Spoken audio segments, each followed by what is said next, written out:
কেমন দেখছেন না রাজ্যের মুখ্যমন্ত্রীর ভাষার পরিবর্তন? এটা হচ্ছে কেন জানেন? আপনারা ঐক্যবদ্ধ হচ্ছেন বলে। উনি বুঝতে পারছেন শুধু 30% দিয়ে বৈতরণী পারানো যাবে না, 70% এক হয়ে যাচ্ছে। তাই প্রথমে বললেন রাজাকারদেরকে ভারতে নেব, বাংলা পশ্চিমবঙ্গে নেব। কবে বললেন? 21শে জুলাই বললেন ধর্মতলা থেকে দাঁড়িয়ে।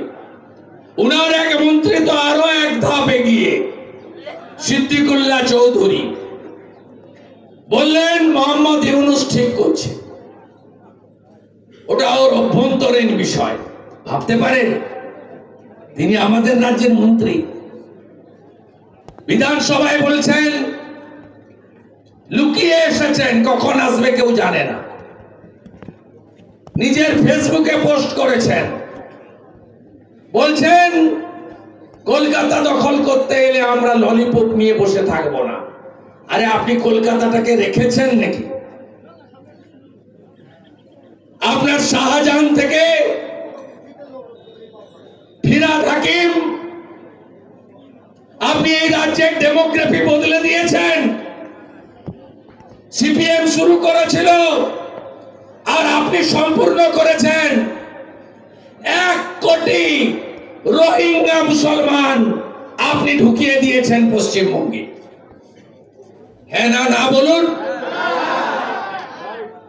আমাদের ভারতীয়দের সঙ্গে কোনো বিরোধ নেই, বিরোধ তাদের সঙ্গে যারা অবৈধভাবে মায়ানমার থেকে লাঠি খেয়ে কক্সবাজারের রিলিফ ক্যাম্প হয়ে আমাদের বর্ডার দিয়ে ঢুকে পড়ছেন।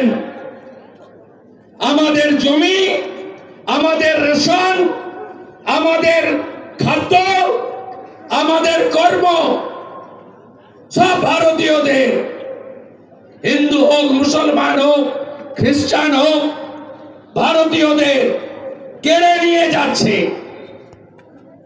এই কাজটা আপনি করছেন, প্রমাণ নেবেন?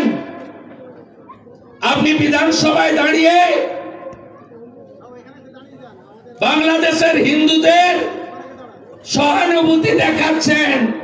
ঠেলায় না পড়লে বিড়াল গাছে ওঠে না। আমি আপনাকে, আপনি মুখ্যমন্ত্রী, লিডার অফ দ্য হাউস, আমি বিরোধী দলনেতা, লিডার অফ দি অপোজিশন। আমি আপনাকে বিনীতভাবে দুটো কাজ করে দেখাতে বলবো যে আপনি প্রকৃতপক্ষে ভারত মাতাকে সুরক্ষিত রাখতে চান।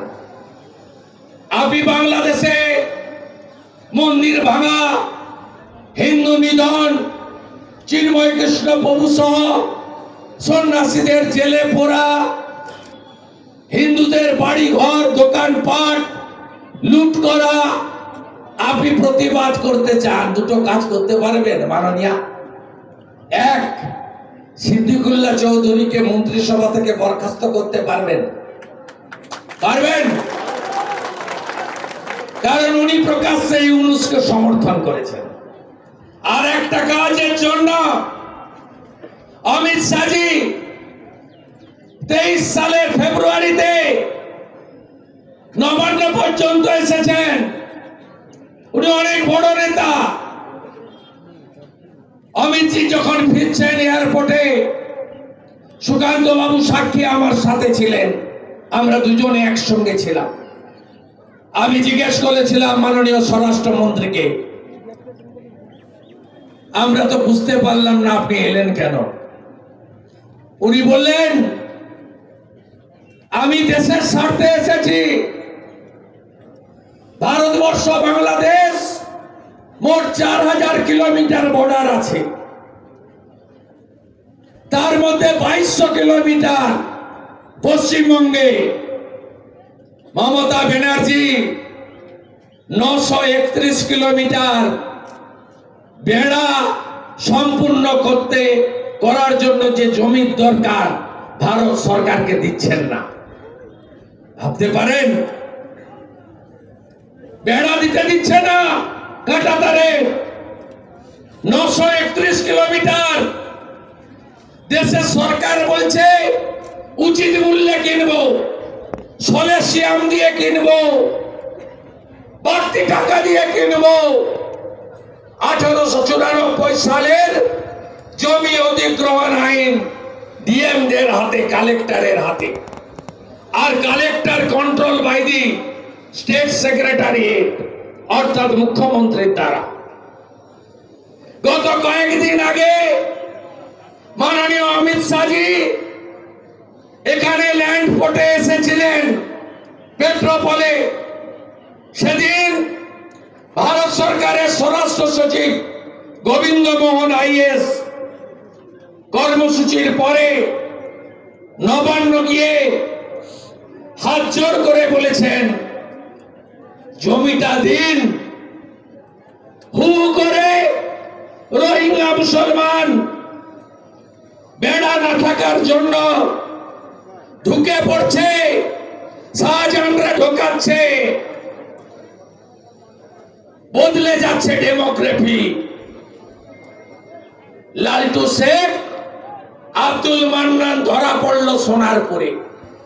17টা অবৈধ আধার কার্ড, 19টা এপিক কার্ড, সব হিন্দু নামে। ভাবতে পারেন, জাহাঙ্গীরপুরি দিল্লি হনুমান জয়ন্তীর মিছিলে আক্রমণ, গ্রেফতার বাংলাদেশি। রিমান্ডে বলল গোসাবা দিয়ে ঢুকেছি, বারুইপুরের উপর দিয়ে। এই রাস্তাগুলো আর আছে? বাসন্তী এক্সপ্রেস হয়ে বারুইপুরের রাস্তা, আপনার এদিকে ওদিকে আর কিছু আছে?